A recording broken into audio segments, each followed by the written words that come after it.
Hello guys, स्वागत है आपके अपने चैनल एंड नोट्स मोटो पे। जैसे कि आप लोग जानते हैं कि जो कि मैं ग्रुप डी का डेट आ चुका है, उसके लिए मैं कि मैथ का PYQ करवा रहा हूँ। आज मेरा जो कि प्रैक्टिस सेट नंबर क्या है, 5वां है। ठीक है, आज मेरा प्रैक्टिस सेट नंबर 5 है। ठीक है, तो आइए स्टार्ट करते हैं। देखिए गाइस, क्या है फर्स्ट प्रश्न, क्या कहा है, P और Q की वायु का योग क्या है। P और Q की वायु का योग Q और R की वायु के योग से 15 अधिक है। R की आयु P से कितना वर्ष कम है। ठीक है, तो हमें जैसे प्रश्न में कहा है वैसे करेंगे। ठीक है, देखिए P और Q की वायु का योग, ठीक है, P प्लस Q की वायु का योग क्या है, Q और R की वायु से, Q और Q प्लस R की वायु के योग से क्या है, 15 अधिक है। कौन 15 अधिक है, E 15 अधिक है। ठीक है, E 15 अधिक है। ठीक है, तो हम इसको करेंगे। तो देखो अब यहाँ करेंगे ना कि जो Q है तो Q को इधर भेजेंगे, इसको इधर भेजेंगे। ठीक है, P प्लस 15 बराबर Q प्लस R, फिर प्लस ही है तो इधर आके माइनस हो जाएगा। तो देखो plus Q minus Q cut जाएगा, तो यहाँ पे मेरा हो जाएगा P, उसके बाद फिर माइनस R बराबर क्या आ जाएगा, 15। ठीक है, इधर आकर जो 15 आ जाएगा ना। तो हमारा क्या पूछा था कि P मतलब कि R की, मतलब ऑप्शन में हम लोग का दिया था, ऑप्शन में दिया था A इक्वल टू दिया था 20, B बराबर दिया था हम लोग का 18, C बराबर दिया था 15 और D बराबर हम लोग को दिया था 12।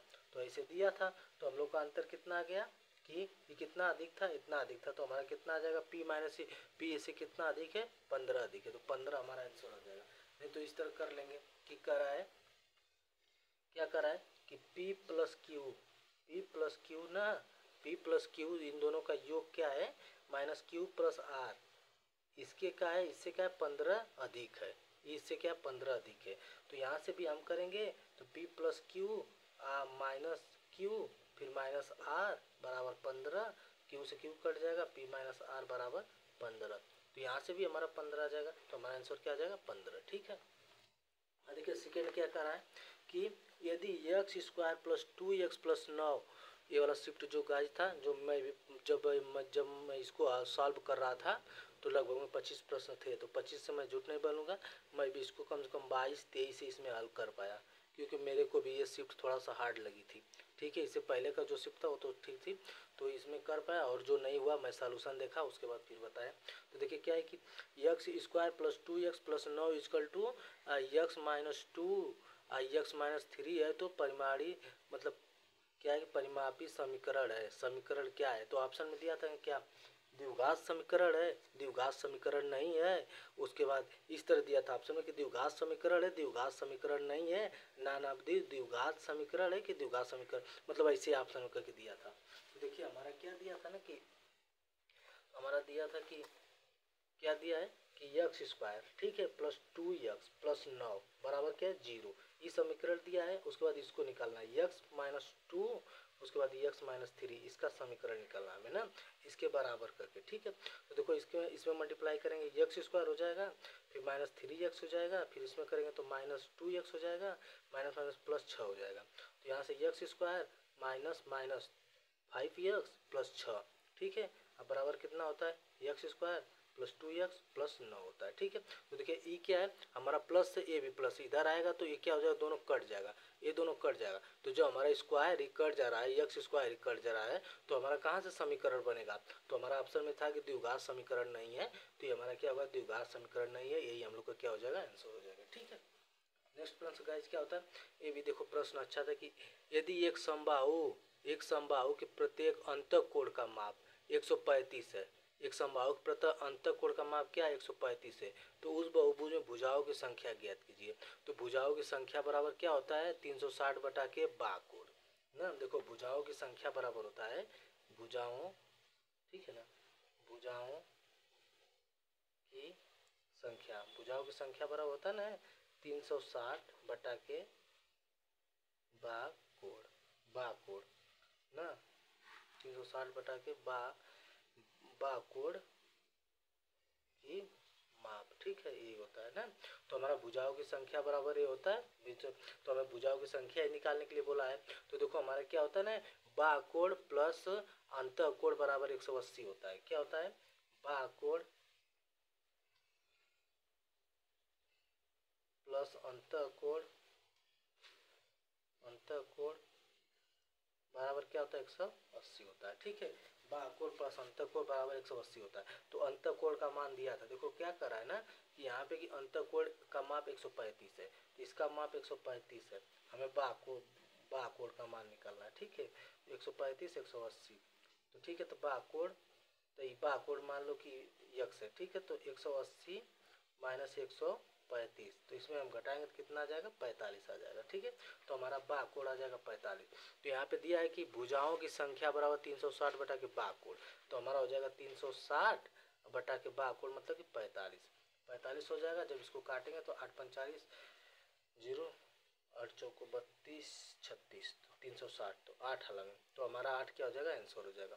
तो देखिए गाइज, इस प्रश्न में हमारा जो कि बाह्यकोण का मान दिया था, लेकिन तो हमें जानते कि अंतःकोण और प्लस बाह्यकोण बराबर क्या होता है, अंतःकोण प्लस बाह्यकोण बराबर 180 होता है। ठीक है, तो पहले हम अंतःकोण का मान दिया तो बाह्यकोण का मान निकालेंगे, तो 180 में 135 घटाएंगे तो 45 आएगा, तो हमारा बाह्यकोण का मान 45 आ गया। फिर भुजाओं की संख्या पूछा था, भुजाओं की संख्या 360 बटा के बाह्यकोण, तो 360 में क्या करें 45 से भाग देंगे तो हमारा 8 आंसर आ जाएगा। ठीक है, उसके बाद देखिए नेक्स्ट प्रश्न दिया था गाइज, क्या कर रहा था कि 6x माइनस 2 बटा के x माइनस 1 बटा के x माइनस 2 इक्वल टू 0, तो मूल ज्ञात कीजिए। तो देखो इसको मूल ज्ञात करने के लिए हम सीधा जानते हैं क्या करना, हमें एलसीएम लेना होगा। ठीक है, तो हम आप लोग को बता देते हैं थोड़ा सा। देखिए यहाँ से एलसीएम लेंगे, x माइनस 1 माइनस यक्स, फिर उसके बाद x माइनस 2 हो जाएगा। ठीक है, अब देखो यहाँ से यक्स ले लेंगे तो ये दोनों बचेगा। ठीक है, ये दोनों बचेगा तो क्या बचेगा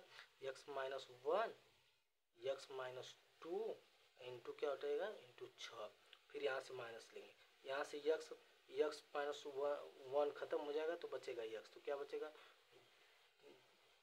2 इंटू यक्स, फिर x माइनस 2।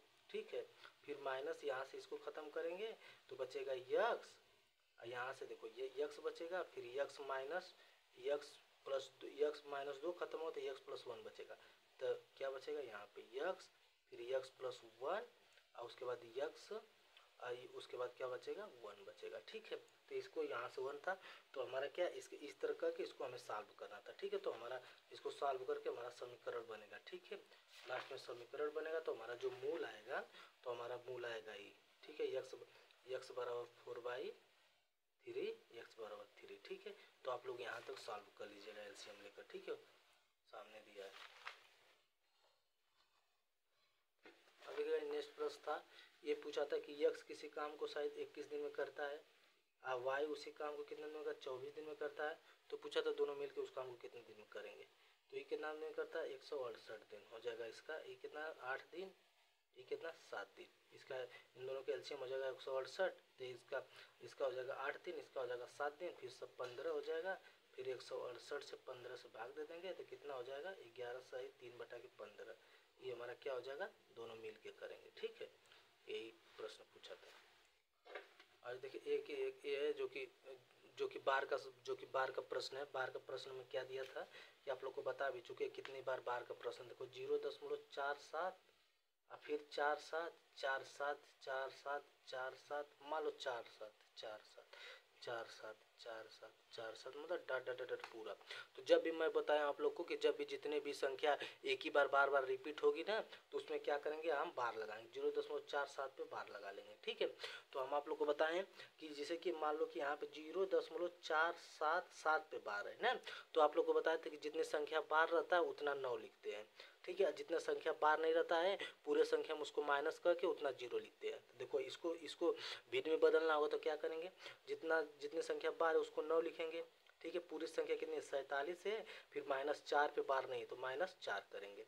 देखो एक संख्या पे बार नहीं है ना तो इतना 0 लिखेंगे, तो ये कितना हो जाएगा हमारा 43 हो जाएगा, अब बटा कितना हो जाएगा 90 हो जाएगा, ये हमारा आंसर आ जाएगा। लेकिन हमारा क्या है ना ये पूरे पे बार है, तो पूरे बार है तो दो संख्या बार है तो हम क्या लिखेंगे 2 को 9 लिखेंगे, और संख्या हमारा कोई माइनस करने के लिए है नहीं, कोई बाकी नहीं, पूरी संख्या बार ही है तो हमारा 47 लिखेंगे। तो हमारे यहाँ का भिन्न हो जाएगा यही, तो हमारे यहाँ से आंसर ही निकल के आ गया, इस तरह रहता तो ये निकल के आ जाता। ठीक है, दोनों हो गया।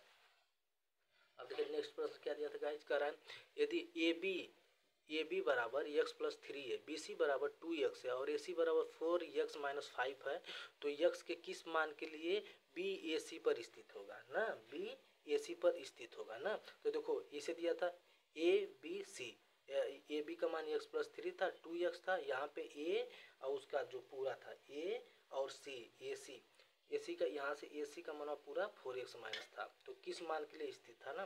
तो देखो यहाँ पे ही पूछा था, यहाँ पे समीकरण बनेगा, x का मान पूछा था x प्लस 3 और उसके बाद फिर दिया था 2x बराबर किसके था 4x माइनस 5 के था। बस इसी को हमको क्या करना था, सॉल्व करना था। क्या हो जाएगा, यहाँ पे एक x 3x प्लस 3 बराबर 4x माइनस 5, इधर आएगा x हो जाएगा, इधर जाएगा माइनस माइनस प्लस हो जाएगा, इधर माइनस x, इधर माइनस 8, तो माइनस से माइनस कट जाएगा तो x बराबर 8 हो जाएगा, तो हमारा आ जाएगा 8। तो वही x वही क्या है ए सी पर स्थित होगा तो 8 होगा, ठीक है, यही प्रश्न था इसमें। अब देखिए क्या आएगा, वह छोटी से छोटी प्राकृतिक संख्या ज्ञात कीजिए, वह छोटी से छोटी प्राकृतिक संख्या ज्ञात कीजिए जिन्हें 12 में जोड़ने पर प्राप्त एक पूर्ण वर्ग बन जाए। तो देखिएगा पूर्ण वर्ग बनाने के लिए हम क्या करते हैं ना, तो देखिए पहले हम इसको क्या करेंगे ना, हमें तो मैं यही सुझाव दूंगा आप लोग का कि अगर जो भी पूर्ण वर्ग बनाने के लिए आए ना, तो हम क्या करेंगे, बाई ऑप्शन जाएंगे, जो संख्या जोड़ने के लिए कहेगा उस संख्या को जोड़ के देखेंगे, अगर पूर्ण वर्ग बन रहा है तो हमारा आंसर हो जाएगा, फिर नहीं होगा तो उसका क्या करेंगे, हम पूर्ण वर्ग मतलब बनाने के लिए उसको लेंगे। तो देखो हम क्या करेंगे, पहले मानते कितना था 12 और 12 था, ऑप्शन नंबर ए ले लेंगे, ऑप्शन नंबर ए लेंगे। तो क्या कहा है, छोटी से छोटी का है ना, तो छोटी से छोटी संख्या का मतलब कि पहले बड़ी संख्या नहीं लेंगे, पहले छोटी लेंगे। तो छोटी संख्या में ना चलो 13 न लेके पहले छोटी 18 लेते हैं, तो इसमें 18 जोड़ेंगे तो 0, इसके बाद 3, 12, 12 30, किसी का ऐसा कोई पूर्ण किसी का वर्ग नहीं है, ठीक है, 12 30 ऐसा किसी का नहीं है। फिर सबसे छोटी संख्या क्या है 13 है ना, तो 12 में 13 जोड़ेंगे तो कितना हो जाएगा 5 2 2 1 मतलब 12 25 हम क्या जानते हैं कि 35 का एक क्या है वर्ग है, तो यहाँ से हम सबसे छोटी संख्या बोला था तो हमारा 13 आंसर हो जाएगा। फिर नहीं होगा तो फिर इसको क्या करेंगे, आप निकालेंगे। देखिए क्या करेंगे ना गाइस, इसको निकालेंगे, पूर्ण वर्ग निकालने के लिए क्या करेंगे ना, ये देखो 12 दिया था ना, 12 दिया था तो फिर 2 2 का पेयर बनाते हैं, ठीक है, 2 2 का पेयर बनाते हैं। फिर 3 3 का क्या करते हैं, गुणा करेंगे, तो 3 का करेंगे तो तितली के 9 हो जाएगा ना, फिर घटाएंगे तो 3 आएगा, फिर 1 2 हो जाएगा, यहाँ पे 3 ऐड करते हैं तो 3 3 6 हो जाता है। अब ऐसा करें, ऐसे ऐसे मल्टीप्लाई करें कि पूरा संख्या मतलब आ जाए। तो देखो हम ले जाएंगे 6 वाला में, तो 6 रहता है ना, तो 6 यहाँ पे लिख के 6 करते हैं, 6 6 36 को 6 3 6 6 के 36 36 3 39, तो हमारा देखो ज़्यादा आ गया, तो 5 हलम जाएंगे, तो 5 यहाँ पे 5 यहाँ पे, 50 25 को 5 बचा 2 6 5 30 2 32, मतलब कितना 325। और 4 हलम ले जा रहे हैं, 4 हलम 4 चौक 16 को 6 1 4 चौक 24 1 25, तो ये तो कम हो जा रहा है, तो हमें ज़्यादा हम ले जाना है, ठीक है, तो 5 हलम जाएगा, 5 हलम है, ठीक है, तो 5 हलम जाएगा तो कितना बचेगा 3 2 5, तो इसमें 3 2 5, तो इसमें घटाएंगे ना, घटाएंगे तो कितना बचेगा 325 में से 312 घटाएंगे तो कितना आएगा 13, तो यहाँ से हमारा 13 निकल के आ गया। तो वो छठी संख्या आप 35 को देखो यहाँ पे वर्ग भी हो गया और यहाँ पे 13 आ भी गया, तो यही 13 संख्या हम क्या करेंगे इसमें जोड़ देंगे, तो 13 जोड़ देंगे तो 25 12 25 हमारा क्या हो जाएगा 35 का वर्ग। तो इस तरह भी इसको हम पूर्ण वर्ग निकाल सकते हैं, ठीक है। लेकिन हम यही आप लोग को सुझाव देंगे कि ऐसे पूर्ण वर्ग निकालने की बात आए तो आप लोग क्या जाइए, बाई ऑप्शन जाइए, बाई ऑप्शन जाइए आप लोग, मतलब टाइम नहीं लगेगा ज़्यादा, तुरंत हो जाएगा, ठीक है। उसके बाद गाइस देखिए नेक्स्ट प्रश्न क्या क्या है कि एक आदमी कुल 15 रुपया में 15 वस्तुएं खरीदता है, तो 1 रुपया में एक वस्तु खरीदता होगा, यदि वह अपने प्रत्येक को इतना रुपये में बेचता है, प्रत्येक एक को मतलब कि एक वस्तु को 1 रुपया में एक वस्तु खरीद रहा है और क्या करा है प्रत्येक को तो इतना रुपये में बेचता है, तो मतलब एक ही वस्तु को 1.23 में बेचता है, तो उसका प्रतिशत लाभ क्या है, देख लो बहुत ही आसान दिया है। 15 वस्तु 15 में खरीदता है तो उसकी हम मानते हैं कि सीपी क्या उसकी क्या 1 है, 15 वस्तु 15 में खरीदता है तो सीपी 1 है, और एसपी क्या है ना, एसपी उसकी क्या है कि बेच रहा है प्रत्येक वस्तु, एक वस्तु को बेच रहा है 1.23 में, इतना बेच रहा है, तो पूछ रहा है कि उसका प्रतिशत लाभ क्या है, तो प्रतिशत लाभ कितना है, देखो कितना है 0.23 है, 0.23 बेसी है किस पे 1 पे, और गुणते क्या है 100, तो कितना हो जाएगा हमारा 23%, 23% हमारा क्या आ जाएगा आंसर आ जाएगा। बस गाइस यही कहा था, 23% क्या हो जाएगा हमारा आंसर हो जाएगा। देखिए फिर क्या आएगा कि a प्लस बी 56 है, a माइनस बी का होल स्क्वायर बराबर इतना दिया है, तो a और b के गुणनफल का मान पूछा है ना, a और b के गुणनफलों का मान पूछा है। तो देखो हम जानते हैं कि a क्या करते हैं, पहले इसका क्या लेंगे हम, देखो यहाँ पे लेंगे इसका ए स्क्वायर माइनस बी स्क्वायर बराबर दिया है ना, तो ए स्क्वायर माइनस बी स्क्वायर बराबर लेंगे अगर हम ए स्क्वायर माइनस बी स्क्वायर बराबर, तो हमारा निकल के आएगा ए प्लस बी का मान निकल के आएगा हमारा जो है ना कि यहाँ पे 56 दिया था ना, तो यहाँ पे आएगा A square plus B square plus 2ab बराबर इतना निकल के आएगा। ठीक है, और यहाँ पे देखिए क्या दिया है कि A square minus B square, तो हम करेंगे A square plus B square minus 2ab, तो ये निकल के हमारा कितना आएगा 496। और जब इसको काटेंगे जब निकालेंगे तो हमारा आएगा कितना 660। तो हम इसको क्या, आप लोग इसको सॉल्व कर लीजिएगा और इसको कमेंट में इसको आप लोग बता दीजिएगा एक बार आप लोग भी इसका आंसर। ठीक है, अब देखिए गाइस क्या है, एक आयताकार भूखंड के विकर्ण और एक भुजा का माप कितना है 65 और 63 है, उस आयताकार भूखंड की परिमाप ज्ञात करो। देखिए गाइस जो कि बहुत ही आसान प्रश्न है। ठीक है, कि अगर आयताकार भूखंड है ना, भूखंड एक ऐसा है आयताकार है, ठीक है, तो हम आयताकार भूखंड बना लेते हैं। आयताकार देखो इसमें क्या है ना, इसका विकर्ण कितना ना, विकर्ण और एक भुजा, विकर्ण कितना दिया 65, एक भुजा कितना दिया है 63 ना। तो हम जानते हैं कि ये हमारा क्या है, यहाँ से देखो यहाँ से हम इसका मान पूछा है, इसका मान निकाल के हमें क्या फिर उसका परिमाप पूछा है। परिमाप बराबर क्या होता है 2l प्लस बी होता है ना, परिमाप बराबर 2l प्लस बी होता है। तो हम इसमें क्या करेंगे ना, पाइथागोरस प्रमेय लगाएंगे। कौन सा लगाएंगे, पाइथागोरियन प्रमेय से लगाए। तो इसमें क्या होता है ना, इसको मानते हैं कर्ण, देखो लंबी भुजा कर्ण होती है, तो कर्ण का वर्ग बराबर ये आधार है, आधार का वर्ग प्लस लंब का वर्ग। ठीक है, तो कर्ण का वर्ग कितना हो जाएगा 65 बराबर इसका कितना हो जाएगा 63 का वर्ग प्लस यल का वर्ग। ठीक है, तो देखो ये क्या होता है, 5 में जो संख्या 5 का वर्ग निकालने के लिए होता है कि 5 है ना, तो लास्ट में 25 लिख देंगे, और यहाँ पे 6 है तो 1 बढ़ा देंगे, 7 7 6 42, 42 25 हो जाएगा। 63 का निकालने के लिए तो वो निकाल लेंगे हम। देखो एसएमएस फार्मूला हम जानते हैं, एसएमएस फार्मूला मतलब पहले स्क्वायर करो फिर मल्टीप्लाई फिर स्क्वायर करो। देखो स्क्वायर करेंगे तितली के 9, फिर 36 18 18 या 36 18 नहीं 36 18 18 दूना के 36, 36 को 6 बचा कितना 3, फिर देखो छजरा के 36 3 39, तो कितना हो जाएगा 39। तो यहाँ से इस तरह निकल गया। फिर हमें यल का मान पूछा है, यल का मान निकालना है। ठीक है, तो इसमें आएगा 4225 में 3900 इतना घटाएंगे तो कितना आ जाएगा हमारा 6 9 6 15 को 6 5 और 2, तो कितना आ जाएगा हमारा कि यहाँ पे यल स्क्वायर है ना, तो हमारा आ जाएगा यल स्क्वायर बराबर आ जाएगा 256। तो यल का मान हो जाएगा अंडर रूट 256। तो ये कितना है हमारा 15 क्या होता है 225 होता है, तो 225 से ऊपर है तो मतलब 16 का वर्ग है। तो यल बराबर क्या है इस 16 का वर्ग है, 16 का वर्ग है, तो हमारा इसकी भुजा क्या आ जाएगी 16 आ जाएगी। ठीक है, तो हमारा यक्स का मान कितना आ गया, यक्स का मान आ गया 16। तो परिमाप पूछा, परिमाप कितना होता है 2l प्लस बी होता है। ठीक है ना, परिमाप बराबर 2l प्लस बी होता है। 2 हो जाए, यल का मान कितना दिया था, चाहे यल माने किसी को, ठीक है 63 और प्लस बी का मान निकाल लिया हम, बी का मान नहीं दिया था चाहे कोई वही 16 ना। अब इसको 2 इसको जोड़ेंगे 79। ठीक है ना, अब इसको देखो 2 बराबर कितना हो जाएगा 9 9 18 को 8 9 7 14 15 158 158 हमारा आंसर हो जाएगा।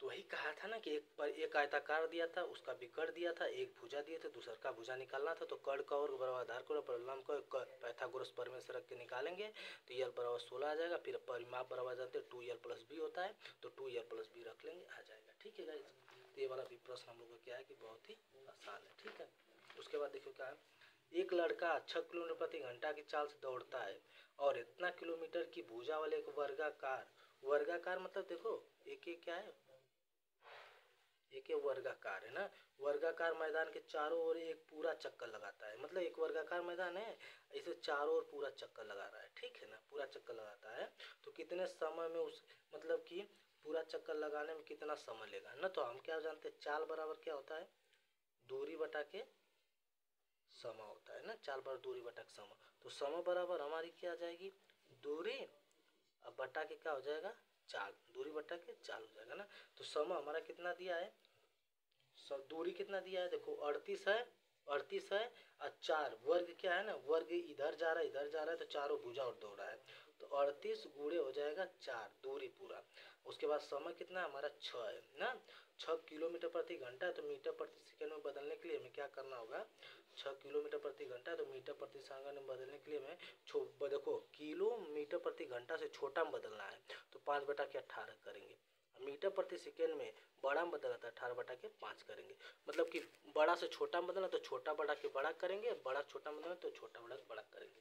ठीक है, तो इसको क्या करेंगे हम, इसको करेंगे 5/18। ठीक है ना, तो यहाँ से हो जाएगा 38 गुणते 4/5, 6 गुणते 5, ये 18 ऊपर चला जाएगा, 6 3 18, 6 3 18 हो जाएगा। और उसके बाद 6 3 18, फिर 4 3 12 ना, 12 4 3 12, 12 96, 6 बचा कितना 9, 12 3 36, 36 और नहीं 12 36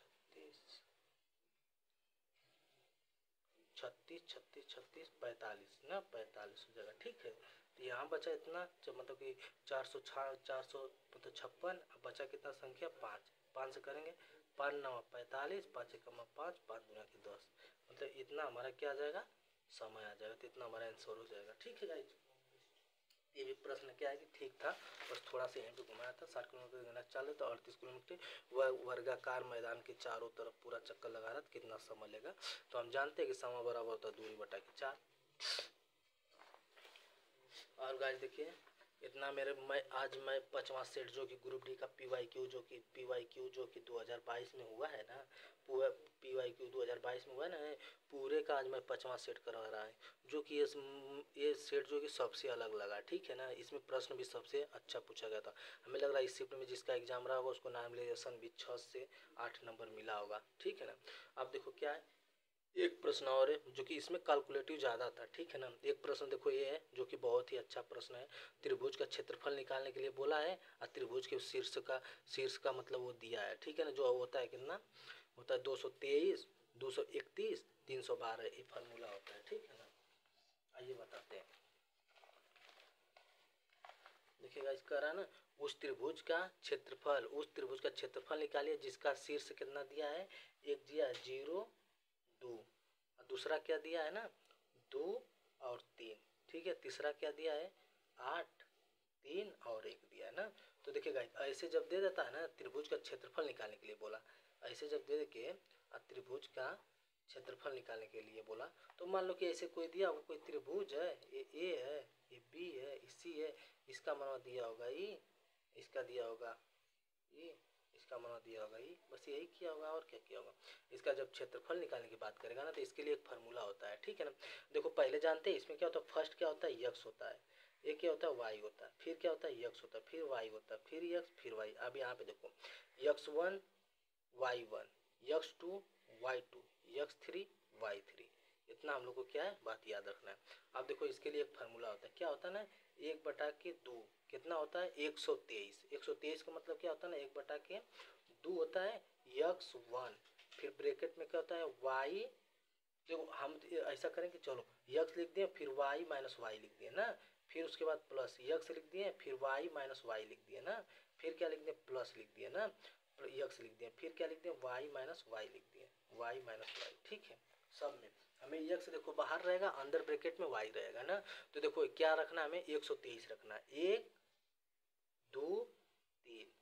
अब देखो यहाँ पे रखना है 231, मतलब 2 3 1, यहाँ पे रखना 312, मतलब 3 2 312, मतलब 3 1 2। अब देखो गाइस क्या है, यहाँ पे x1 का मान रख लेंगे 0। ठीक है, यहाँ पे y2 का मान रख लेंगे 3, फिर वहाँ पे y3 का मान रख लेंगे, y3 का मान -1, अब प्लस x2 का मान रखेंगे 2, फिर क्या रखेंगे y3 का मान कितना 1 माइनस y1 2, फिर क्या रखेंगे x3 3, फिर y1 2, फिर उसके बाद माइनस y2 मतलब 3, बस ऐसे रख लेंगे इसको।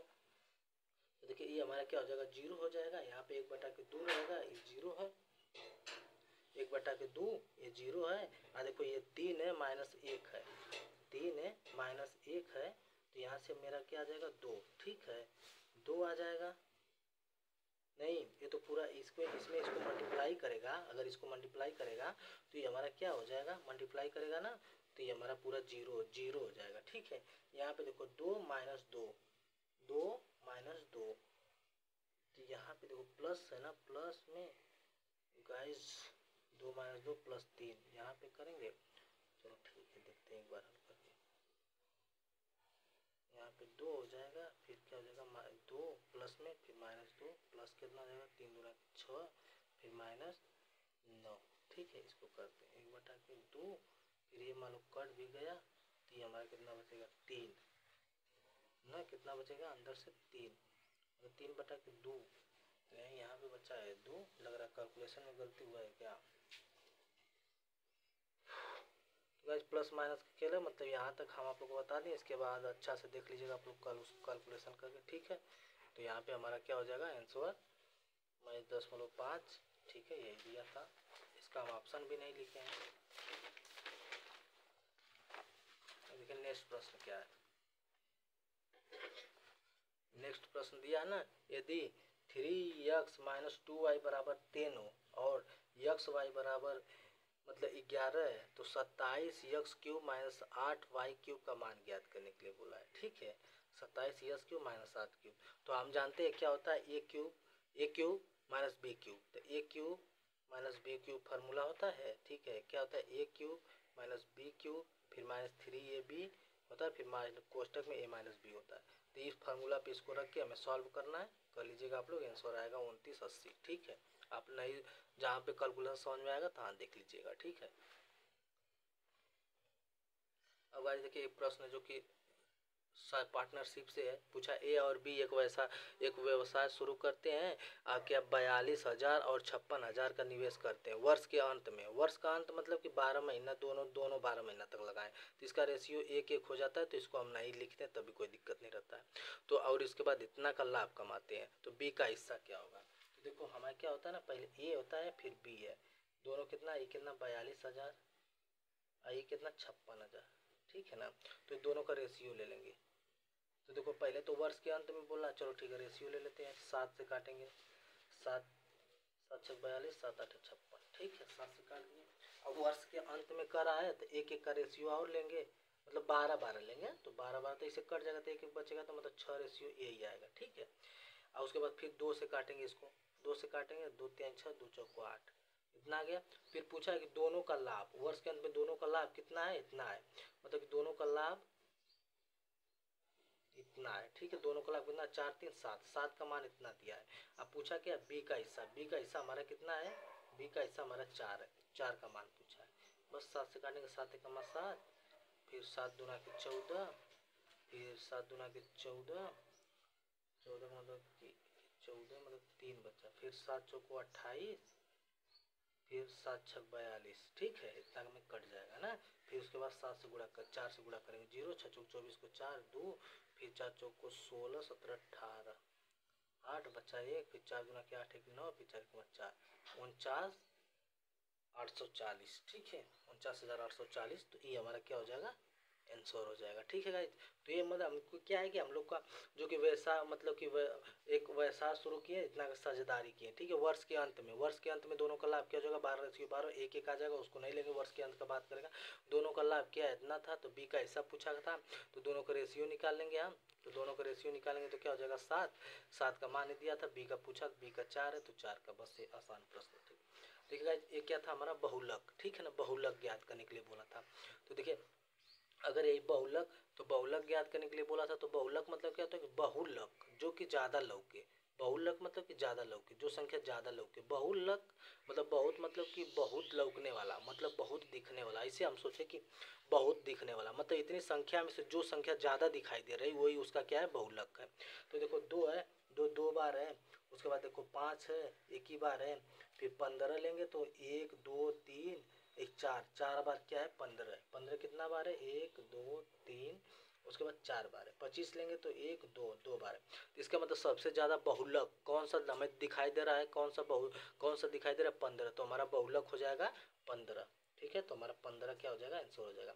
देखिएगा और क्या पूछता, अगर इसमें माध्यिका पूछता तो माध्यिका के लिए आपको क्या बताया था कि अगर कोई संख्या का माध्यिका पूछता तो हम उस संख्या को क्या करेंगे, पहले आरोही क्रम में लिखेंगे, आरोही क्रम लिख लेंगे बढ़ते क्रम में, फिर संख्या 11 है तो 11 संख्या में 5 इधर कर देंगे, 5 इधर कर देंगे, बीच वाली संख्या हमारा क्या हो जाएगी, माध्यिका हो जाएगी। तो माध्यिका के लिए वो बताए थे, ये आरोही क्रम लिखने के बाद यहाँ पे बहुलक पूछा है, तो बहुलक के लिए हम फार्मूला आप लोग को बता दें, जो ज़्यादा लौके, बस यही बात है, जो ज़्यादा लौके वही बहुलक है। ठीक है, और निम्नलिखित से कौन सा सहभाज्य को प्राइम युग्म है, को प्राइम युग में आप लोग को इससे पहले भी ये प्रश्न आया था तो आप लोग को बता चुके थे।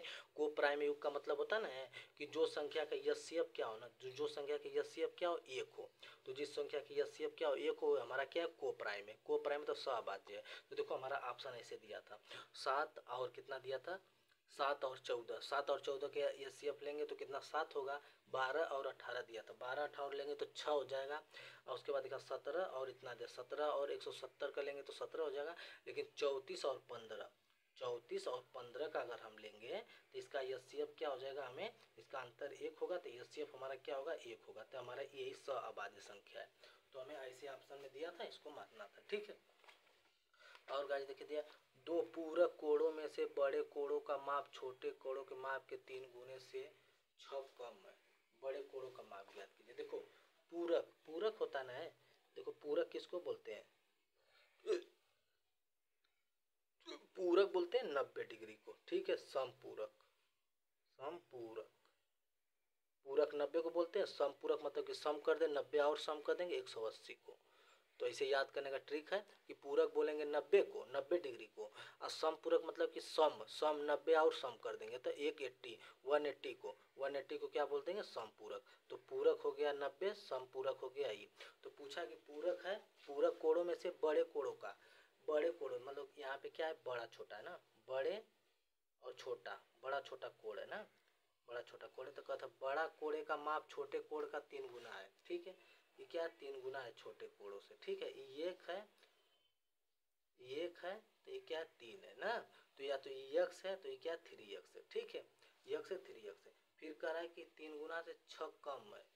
अच्छा, मतलब बड़ा कोण मतलब बड़े कोणे का माप छोटे कोणों से माप से 3 गुना से 6 कम है, ये क्या है 6 कम भी है इससे। ठीक है, बड़े कोणों का माप पूछा है, बड़े कोणों का माप पूछा है, तो देखो बड़े कोणों का माप पूछा है ना, तो क्या हो जाएगा 3x माइनस 6 प्लस x बराबर हो जाएगा 90, क्योंकि क्या कहा है, समपूरक नहीं कहा है। समपूरक करता, पूरक का मान होता है 90 डिग्री, समपूरक करता है तो समपूरक मतलब और पूरक में 90 जोड़ देते तो 180 हो जाता, तो हमारा पूरक का है तो 90 हो जाएगा। अब देखो ये कितना 4x, फिर उसके बाद इधर आएगा 90 माइनस 6, 4x, x बराबर हो जाएगा कितना 84 बटा के 4, x बराबर हो जाएगा 4 गुना कर 4 का 21 आ जाएगा। ठीक है, तो 21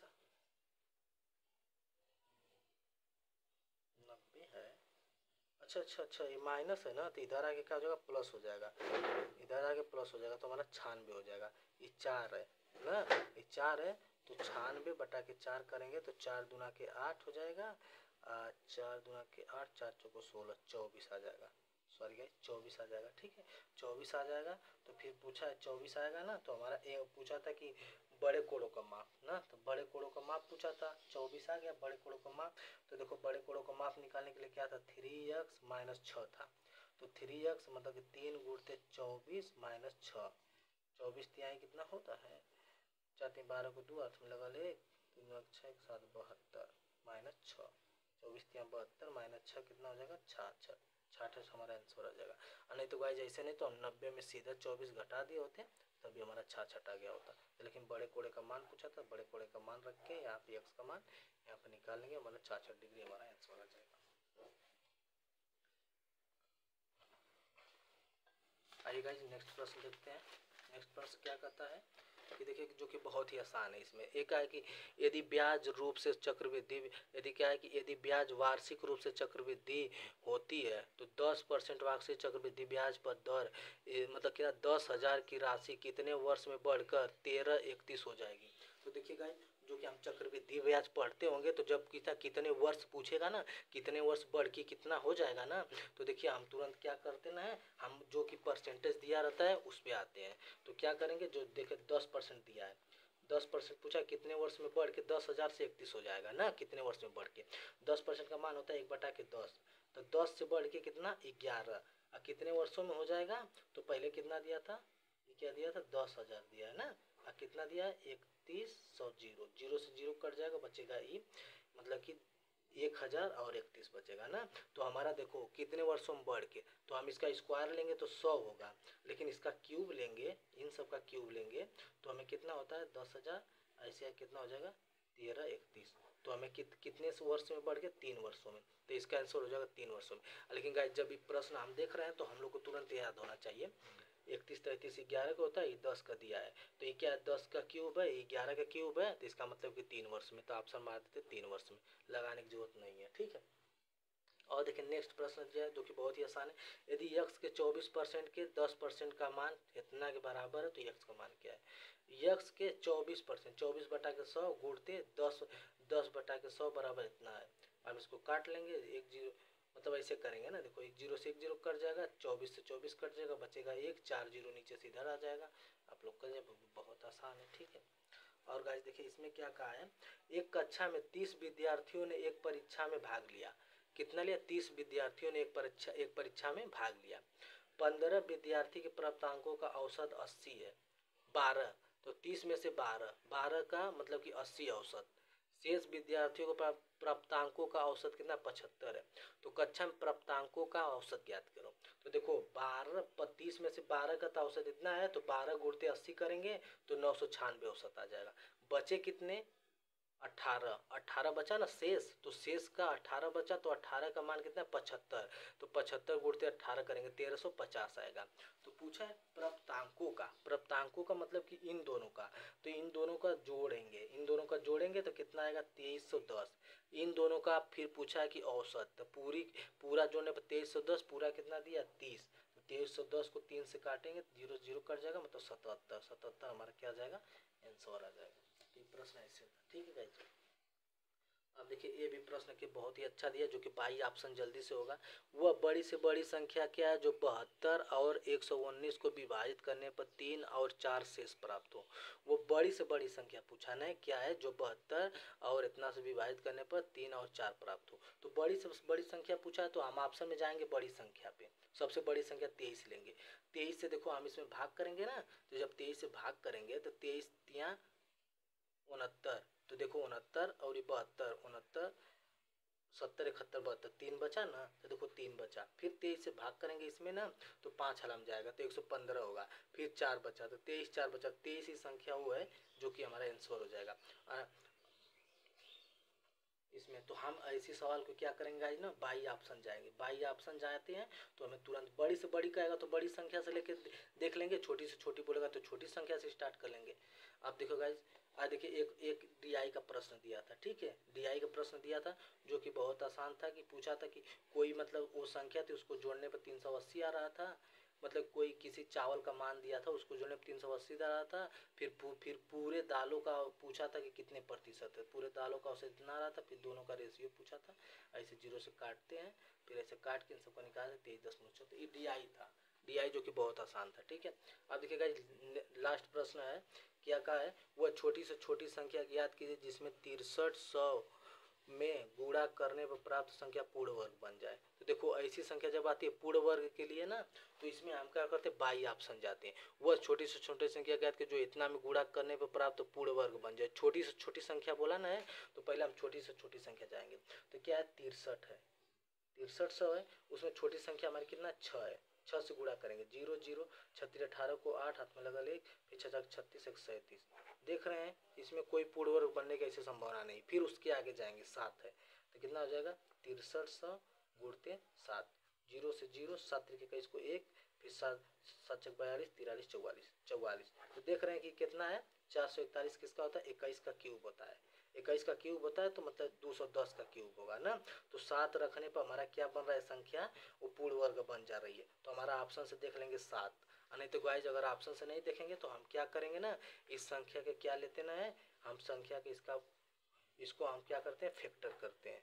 फैक्टर करते हैं पूरा, फिर जिसका नहीं बनता है उसको पूर्ण वर्ग बनाने के लिए उतना लेते हैं। देखिए क्या होगा, 2 से काटेंगे, 2 कमा 2 तिहाई 6, 2 तिहाई 6, फिर 2 कमा 2, 2 5 10 0। फिर क्या करेंगे, फिर 2 से काटेंगे, 2 कमा 2, 2 5 10, 2 7 14, फिर 2 7 14 हो जाएगा, 2 5 10। ठीक है। हाँ, फिर उसके बाद फिर क्या करेंगे, फिर 5 से काटेंगे, 5 3 15, 5 कमा 5 50 25। ठीक है।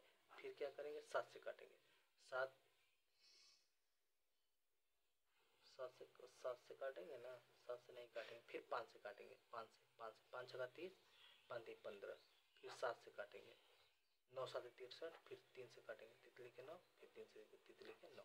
तो देखो ये हमारा क्या है, 2 को पेयर बना, फिर 5 5 का पेयर बना, फिर देखो 3 3 का पेयर बना। लेकिन 7 अकेले, अगर 7 को एक और 7 दे देंगे तो इसका पेयर भी बन जाएगा ना। तो इस 7 संख्या हमारी क्या है, आंसर हो जाएगी। आंसर हमारी हो जाएगी 7। तो इसे हम आए तो इसको पूर्ण वर्ग, इसको हम क्या करेंगे, फैक्टराइज, इसका फैक्टर निकाल के इसे निकाल सकते हैं। तो गाइज हमारे इस तरह बाई ऑप्शन जाइए या तो फिर आप वैसे जाइए। ठीक है, आप लोगों को किसी तरह टाइम बचाना है। तो ओके गाइज, थैंक यू। ये मेरा पूरा वीडियो, पूरा 25 प्रश्न जो कि हम सॉल्व करा चुके हैं, और उसके बाद पूरा यहाँ तक ख़त्म है। मेरा सेट नंबर जो कि 5 ख़त्म हो गया। नेक्स्ट जो कि कल हम सेट नंबर 6 लेकर आएंगे। ठीक है, तो इन गाइस जहाँ समझ नहीं आएगा आप लोग देख लीजिएगा, मैं पूरा सॉल्व करा के इसलिए लाता हूँ कि जो कि मेरे को जो आसान प्रश्न आप लोग को लगे कि आसान है, तो ये भैया बता रहे हैं तो आसान है, तो इसको मतलब कि इसको देखने की जरूरत नहीं है। जिसमें जो टफ है और उसके बाद में रिवीजन करते समय इसमें से 4-5 प्रश्न टफ है, तो उसी को बार बार आप देखेंगे, आसान को नहीं देखेंगे। तो इसे अब कौन सा ऑप्शन लगाना है, कौन सा बाई ऑप्शन, यहाँ पे कौन सा इसमें मतलब कि कौन सा पूर्ण वर्ग बन रहा है, फिर नहीं बन रहा है तो उसका फैक्टर लेके करेंगे। तो ये सब आप लोग देख लीजिएगा। Okay guys, thank you.